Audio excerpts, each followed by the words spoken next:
Di video kali ini, kita kembali belajar pada tema 4, subtema 2, muatan pelajaran, ilmu pengetahuan alam. Penerapan teknologi pada pemanfaatan sumber daya alam. Setiap pekerjaan membutuhkan usaha dan keuletan, termasuk pekerjaan sebagai nelayan. Salah satu teknologi yang dibutuhkan nelayan yaitu teknologi menangkap ikan. Teknologi yang digunakan untuk menangkap ikan yaitu teknologi tradisional dan teknologi modern. 1. Teknologi tradisional. Berikut ini beberapa peralatan yang digunakan nelayan tradisional. Yang pertama, jala atau jaring. Terbuat dari bahan serat tumbuhan atau hewan. Kedua, alat pancing. Alat pancing tradisional terbuat dari kayu yang dikaitkan dengan tali dan mata pancing. Yang ketiga, bubu. Alat ini terbuat dari bambu yang dianyam berbentuk bulat panjang dan ditenggelamkan di dasar sungai atau laut. Yang keempat, tombak. Alat ini terdiri dari sebatang kayu, tali penarik, dan mata tombak. Tombak dilemparkan ke dalam air, kemudian tali penarik ditarik jika sudah mendapatkan ikan. Teknologi yang kedua yaitu teknologi modern. Berikut ini beberapa peralatan yang digunakan nelayan modern. Pertama, radar. Alat ini digunakan untuk mendeteksi kumpulan ikan. Alat ini membantu nelayan menemukan perairan yang terdapat banyak ikan. Yang kedua, pukat. Pukat dapat menjaring ikan lebih banyak dibanding jaring tradisional. Ketiga, racun. Racun merupakan zat pelemas untuk ikan yang terbuat dari tumbuhan dan bahan kimia. Selanjutnya, bom. Merupakan bahan peledak yang diledakkan di dalam laut untuk menangkap ikan. Perbedaan dan persamaan nelayan tradisional dan modern. Nelayan tradisional menggunakan perahu layar dan menggunakan peralatan tangkap yang masih sederhana.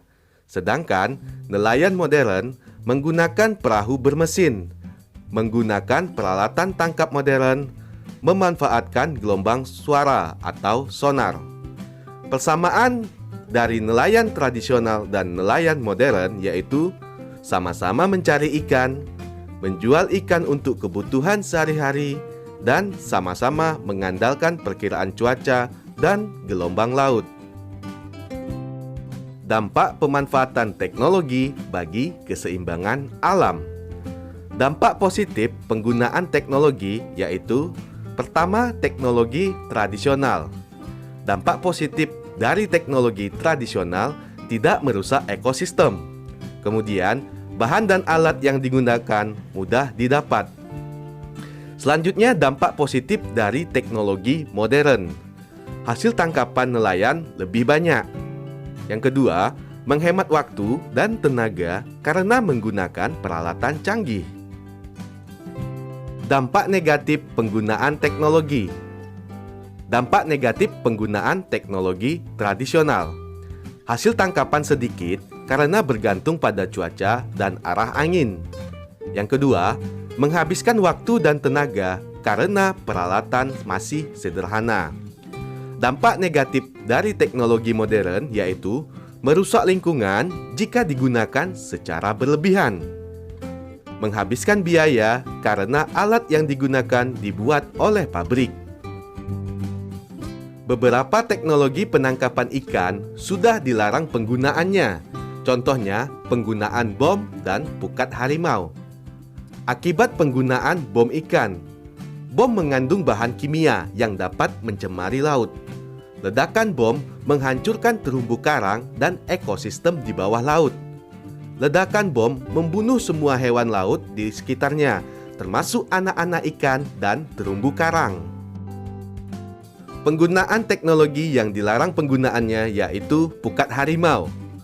Akibat penggunaan pukat harimau, Pukat harimau yang besar dan berat dapat merusak terumbu karang dan ekosistem laut. Hewan laut lainnya ikut terjaring sehingga jumlahnya semakin berkurang atau punah. Anak ikan ikut terjaring sehingga mengganggu kelestarian berbagai jenis ikan. Hal-hal yang perlu diperhatikan supaya keseimbangan alam tetap terjaga. Yang pertama, tidak menangkap ikan secara besar-besaran. Kedua, tidak menggunakan bahan peledak atau racun. Tiga, tidak menggunakan pukat harimau. Dan yang keempat, memperhitungkan daur hidup ikan.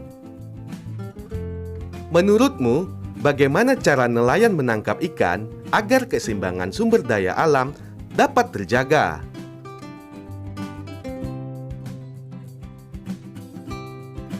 Penghematan sumber daya alam dalam kehidupan sehari-hari. Yang pertama, tidak merusak bangunan seperti rumah dan sekolah. Kedua, menanam tanaman sayur dan buah di halaman rumah. Tiga, menggunakan kursi dengan baik dan tidak merusaknya. Yang keempat, melakukan penghijauan. Dan yang kelima, menggunakan barang sesuai kebutuhan. Contoh kegiatan menghemat penggunaan sumber daya alam. Menghemat air saat mencuci. Contoh yang berikutnya, hemat saat menggunakan kertas. Ayo sebutkan apa saja dampak yang terjadi jika kita melakukan pemborosan kertas. Bagaimana cara menghemat kertas dalam kehidupan sehari-hari?